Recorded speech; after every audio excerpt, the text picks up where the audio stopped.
Таңдаудың күші. Таң, аспан бозарып келеді. Айдардың жүрегі дүрсілдеп тұр. Сағат таңғы 5. Үй іші жым-жырт. Тек сағат ықылымен өз тынысының ауырлығын ғана естеді. Бүгін бәрі шешіледі. Бір жол ауылда қалып, әкесінің соңынан мал бағу. Екінші жол қалаға аттанып, суретші болуға талпыну.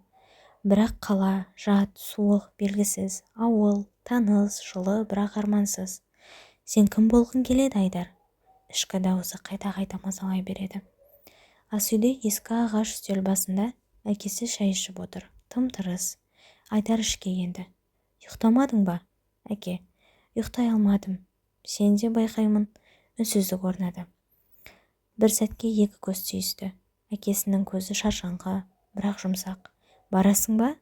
Айдар басын изеді. Қорқам, бірақ ішімде бір дауыс барып көр дейді. Әкесі ауыр күрсінді. Сосын кенеттен орнынан тұрып, шкафтың үстінен бір ескі дорбаны алып келді. Бұл сенікі, менің қалаға бірінші барған сөмкем. Арманың үшін күресуге керек болады. Айдар үнсіз қалды. Кеудесі қысылып, көзіне жас келді. Сен ренжімейсің бе, әке? Ренжімеймін. Арманға қарсы шыққан әке болашаққа жау. Пойыздың терезесінен сары даланың сұлбасы ағып өтуде. Айдар қаламын алып, сызба сала бастады. Қара сиямен туған ауылдың үйшіктерін, әкесінің бейнесін сызды. Одан соң бір алып қаланың биік үйлері мен өз бейнесін сол қалада сурет салып тұрған күйде. Суреттің жиегіне кішкене ғана сөз жазды. Қорқыныш, арманның күзетшісі. Өткісің келсе, жүрегіңмен бар.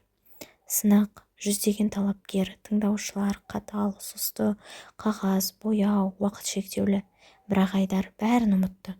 Қолында қылқалам, жүрегінде ауыл, көз алдында әкесі. Ол ешқандай сән үлгісін салмады.